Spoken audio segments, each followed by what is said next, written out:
আচ্ছা, তাহলে আমাদের আজকে টপিক হচ্ছে জ্বালানির বিশুদ্ধতা। জ্বালানি বলতে কোনগুলোকে বোঝায়? যেমন আমরা মোটরসাইকেলে ব্যবহার করি কি পেট্রোল, অকটেন বা ওই যে গ্যাস, বিভিন্ন ধরনের গ্যাস, গ্যাসের চুলায় যে রান্না হয় সেই গ্যাস। এরকম পেট্রোলিয়ামে পেট্রোল না, পেট্রোলিয়াম হচ্ছে সবগুলোকে একসাথে পেট্রোলিয়াম বলা হয়। এখানে মিথেন, ইথেন, প্রোপেন, বিউটেন এগুলো থাকতে পারে, কেরোসিন থাকতে পারে, পেট্রোল থাকতে পারে, তারপরে অকটেন থাকতে পারে, এগুলো সবগুলোকে একসাথে পেট্রোলিয়াম বলা হয়। আর এখন আমরা দেখবো যে এগুলো যদি বিশুদ্ধ না হয় তাহলে কি ক্ষতি হতে পারে। অনেক সময় যেমন মনে করো যে মিথেন, ইথেন, প্রোপেন, বিউটেন বা কেরোসিন, পেট্রোল, অকটেন, ডিজেল এগুলোর ভিতরে অনেক সময় ভেজাল থাকে। ভেজাল কেমন থাকে? নাইট্রোজেন থাকতে পারে, নাইট্রোজেন, তারপরে হচ্ছে ফসফরাস, সালফার, এই মৌলগুলো ওটার সাথে ভেজাল হিসেবে থেকে যায়। তো যদি ভেজাল হিসেবে থেকে যায় তখন এরা কি ক্ষতিটা করে সেটা আমরা দেখবো। হ্যাঁ, আরো একটা ব্যাপার আছে, অনেক সময় দেখা যায় যে কোনো কিছু পোড়াতে আমরা সবসময় জানি যে পোড়াতে অক্সিজেন উপস্থিতিতে পোড়াতে হয়, তাই না, আগুন জ্বল। তো যখন জ্বালানিগুলোকে যদি অক্সিজেন উপস্থিতি যদি কম থাকে তখন কি ক্ষতি হতে পারে? মানে কম অক্সিজেনে যদি পোড়ায় তাহলে কি হতে পারে? কার্বন ডাই অক্সাইডের পাশাপাশি কার্বন মনোঅক্সাইডও তৈরি হয়ে যায়, সেটাও বাতাসে কি করে? অনেক ক্ষতি করে। কার্বন মনোঅক্সাইড একটা বিষাক্ত গ্যাস, তো এই ঘটনাটাও ঘটে। তো আমরা দেখি, আমরা নর্মালি জানি কি সাধারণত যে কোনো গ্যাস কোনো কিছুকে পোড়ালে কার্বন ডাই অক্সাইড তৈরি হয়। তাহলে এই যে কার্বন ডাই অক্সাইড বাতাসে থাকে, এটা তো বাতাসে থাকে পোড়ানোর পরে।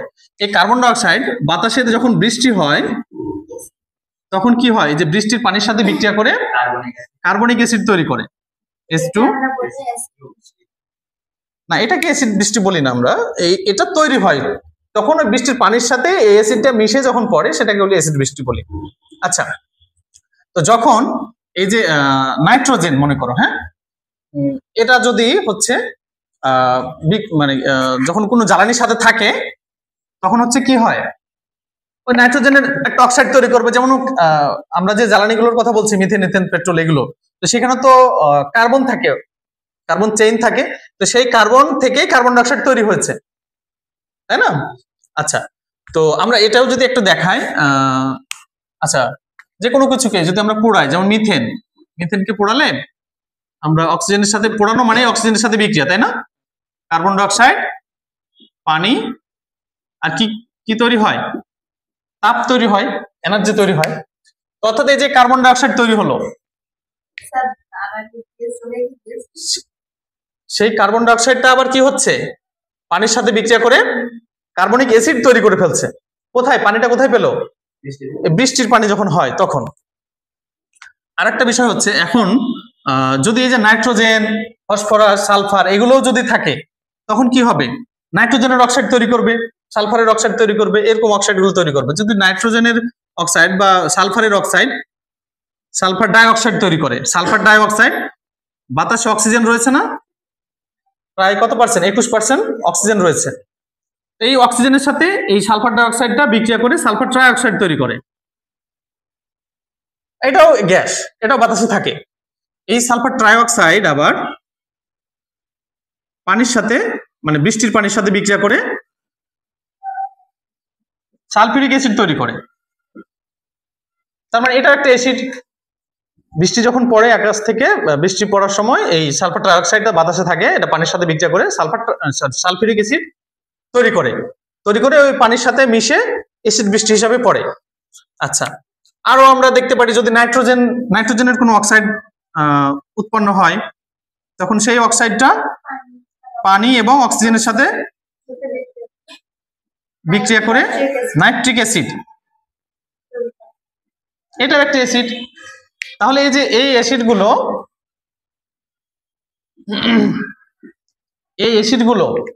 বৃষ্টির পানির সাথে মিশে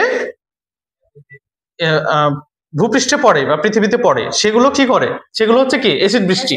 এটাকে অ্যাসিড বৃষ্টি বলে। তো অ্যাসিড বৃষ্টিতে কি ক্ষতি করে? অ্যাসিড বৃষ্টিতে ফসলের জমির হচ্ছে উর্বরতা নষ্ট হয়ে যেতে পারে বা অ্যাসিডিটি বেড়ে যেতে পারে।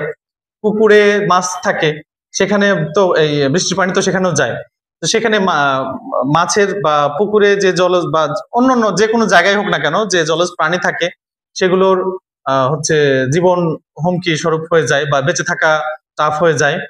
তারপরে হচ্ছে যেমন হচ্ছে কি দালান কোঠা আমরা কি অনেক সুন্দর করে রং করে অনেক ভালো লাগে, কিন্তু সেগুলো হচ্ছে কি হয়, ক্ষয় হয়ে যায়, রং উঠে যায়।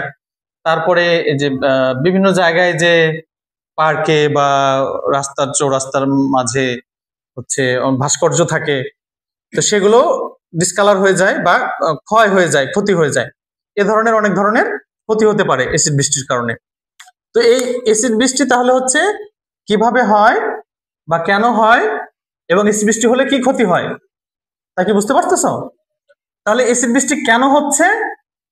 বাতাসে বায়ুমণ্ডলে হচ্ছে সালফার ডাইঅক্সাইড, সালফারের অক্সাইড, নাইট্রোজেনের অক্সাইড, কার্বনের অক্সাইড এগুলো যদি থাকে, তো এগুলো কেন থাকছে? কোনো কিছুকে পোড়ালেই তো কার্বন ডাইঅক্সাইড পাচ্ছি আমরা, সেটা বাতাসে থাকছে। তাহলে কার্বন ডাইঅক্সাইডের পরিমাণ যত বাড়বে এসিড বৃষ্টির পরিমাণ তত বাড়বে। তারপরে সালফারের অক্সাইড যত বাড়বে, তো সালফারের অক্সাইডটা কোথা থেকে আসছে? এই যে জ্বালানি, বিভিন্ন জ্বালানিতে যে ভেজাল থাকে, সালফার ভেজাল হিসেবে থাকে, সেই ভেজাল থেকে সালফারের অক্সাইডটা উৎপন্ন হচ্ছে। তারপরে নাইট্রোজেনও ভেজাল হিসেবে জ্বালানিতে থাকে, তখন ওই নাইট্রোজেনের অক্সাইড তৈরি হচ্ছে।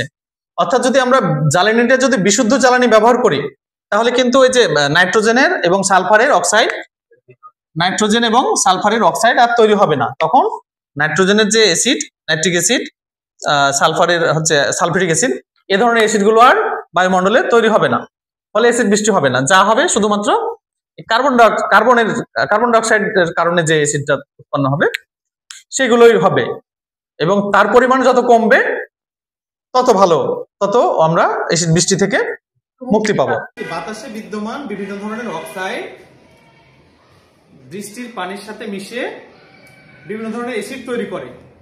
সেই অ্যাসিডগুলো বৃষ্টির পানির সাথে আবার মিশে বৃষ্টি রূপে পৃথিবীর পৃষ্ঠে পড়ে, তখন তাকে অ্যাসিড বৃষ্টি বলে। ঠিক আছে?